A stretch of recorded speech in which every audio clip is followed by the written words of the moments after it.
Welcome back to my channel SG family. জয় Shri Krishna, Radhe Radhe. SG ফ্যামিলির পক্ষ থেকে সবাইকে জানাই স্বাগতম। সবাই কেমন আছো? আশা করি ভালো আছো। আর সবাইকে জানাই গুড মর্নিং, শুভ সকাল। তার সাথে তোমাদের সাথে চলে এলাম আবারও আজকে একটি নতুন গল্প নিয়ে। তো গল্পটা একটু হলো অন্যরকম, পুরোটা শোনো, শুনলে বুঝতে পারবে। একজন অসহায় মানুষকে তিরস্কার করে বা তার কাছ থেকে কোনো অমূল্য সম্পদ ছিনিয়ে নিয়ে যে ঘর থেকে বের করে দিল, সেই রকমই আজকে একটা গল্প তোমাদের সামনে নিয়ে এলাম। তো দেখলে বুঝতে পারবে, শুনলে বুঝতে পারবে যে হ্যাঁ, সত্যি অন্যায় কাকে বলে। একটা নিরীহ মেয়ে, সেই যে বাড়ি ছেড়ে চলে গেল, তার আর কেউ খোঁজ নিল না। তারপরও আবারও ফিরে এলো, তবুও তারা অত্যাচার করতে ছাড়ল না। তাই পাপের ফল এ জন্মেই ভোগ করতে হয়। সেই রকম মানুষ যদি একটু বুঝে সুঝে কাজ করত, তাহলে হয়তো এই অন্যায়গুলো করতো না বা পাপটাও ভোগ করতে হতো না। সেই রকমই আজকের গল্প। তো চলো শুনে নাও। পাপের হিসাব। হরিপদ বাবুর বিয়ে হয়েছে প্রায় 7 বছর, কিন্তু তাদের কোনো সন্তান নেই। হরিপদ বাবু এই নিয়ে স্ত্রীর কাছে মন খারাপ করেন। আমাদের একটা সন্তান নেই, আমরা কি নিয়ে বাঁচবো বলো তো? আমরা কি তাহলে কোনোদিন সন্তানের মুখ দেখতে পাবো না? হরিপদ বাবুর স্ত্রী শ্যামলী দেবী তখন বললেন, আমরা একটা বাচ্চা দত্তক নিই, চলো। না না, কোনো দত্তক নেব না, আমি চাই আমার বংশেরই বাচ্চা হোক। কিছুদিন পর হঠাৎ শ্যামলী দেবী বলেন হরিপদ বাবুকে, তুমি দ্বিতীয়বার বিয়ে করো। দ্বিতীয় বিয়ে?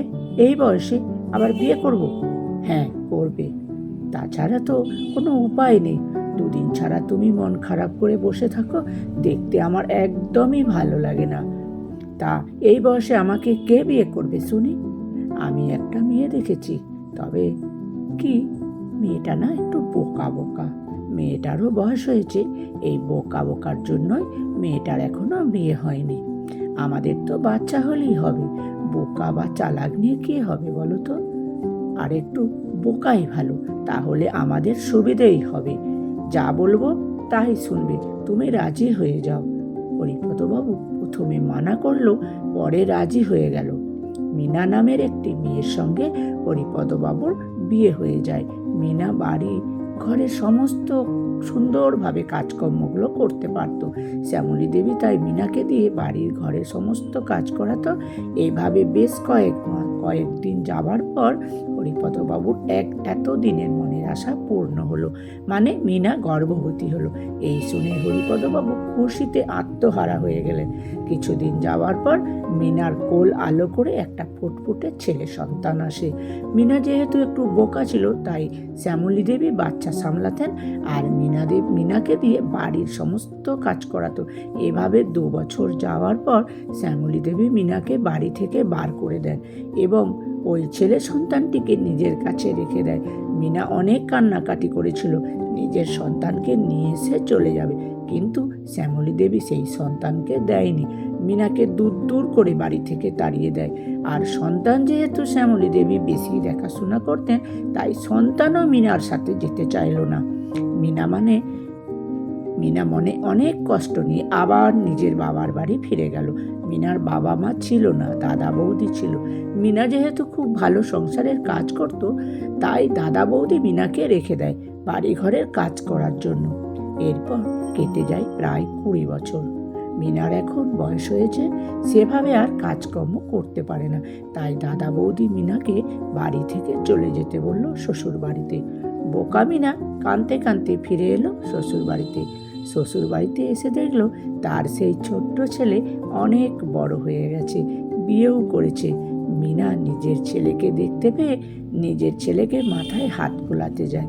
বোকা হোক, মা তো, কিন্তু মিনার ছেলে বলে, কে তুমি? আমার গায়ে হাত দিচ্ছ কেন? আমি তোর মা। আমার মা? আমার মা তো আমার বাড়িতেই আছে, এই দেখো, এই আমার মা। শ্যামলী দেবী বাইরে এসে মিনাকে দেখতে পেয়ে বলেন, এত বছর পর কেন এসছিস তুই? যেখানে ছিলি সেখানে ফিরে যা। না গো দিদি, আমাকে দাদা বৌদি আর রাখবে না। আমি এখন কোথায় যাই বলো? এটা আমার শ্বশুর বাড়ি, এখানেই আমার শেষ ঠিকানা, তাই তো এলাম এখানে। না না, এখানে হবে না।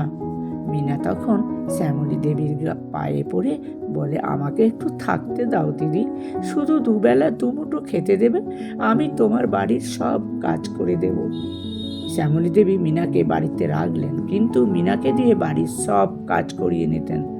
একদিন মিনা নিজের ছেলেকে চা দিচ্ছিল, বয়স হয়েছে তাই হাতটা খুব কাঁপছিল। ছেলেকে চাটা দিতে গিয়ে ছেলের গায়ে চাটা পড়ে যায়। ছেলে তখন রেগে গিয়ে মিনাকে সপাটে একটা গালে চড় মারে। শ্যামলী দেবী এটা দেখার পরও কোনো প্রতিবাদ না করে উল্টে মিনাকে বকাঝকা শুরু করেন। মিনা তখন কিছু না বলে ওই ভাঙা কাপ প্লেটের টুকরোগুলো তুলে নিয়ে এসে রান্নাঘরে রেখে হাউ হাউ করে কাঁদতে থাকে। ওই দিন থেকে মিনা আর ও বাড়িতে থাকেনি, কোথায় যেন হারিয়ে গেল। মিনার শুভাকাঙ্ক্ষী না থাকায় মিনার খোঁজ আর কেউ পেল না। এরপর কেটে যায় আরও 5 বছর। হরিপদবাবু এবং শ্যামলী দেবী একদম বৃদ্ধ হয়ে পড়েছেন। এখন তাদের ভরসা একমাত্র তাদের ছেলে। সেই ছেলেকে অনেক আদর দিয়ে বড় করেছেন, কিন্তু সেই ছেলে আজ মা বাবাকে খেতে দেয় না ঠিক করে।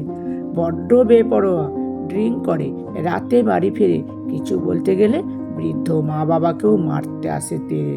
বউটা তো এত কিছু অত্যাচার সহ্য করতে না পেরে কবেই পালিয়েছে। হরিপদবাবু একদিন শ্যামলী দেবীকে বলেন, আমরা অনেক পাপ করেছি, সেই পাপের ফল আমাদের ভোগ করতে হবে। একজন মায়ের কাছ থেকে তার সন্তানকে আলাদা করে দিয়েছি, একটা নির্দোষ মানুষকে অনেক শাস্তি দিয়েছি, সব পাপ ভোগ করতে হবে আমাদের এভাবে। এখন মনে হচ্ছে সন্তানের থেকে নিঃসন্তান হলে হয়তো আমরা ভালো থাকতাম।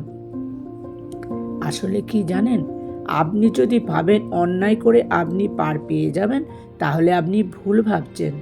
সাময়িকভাবে মনে হবে আপনি খুব খুশি, আপনার অন্যায় কারো চোখে পড়ছে না, কিন্তু সময়ের সাথে সাথে সব হিসাব আপনি কড়াই গন্ডায় ফেরত পাবেন, সে অন্যায় হোক বা ভালো কাজ।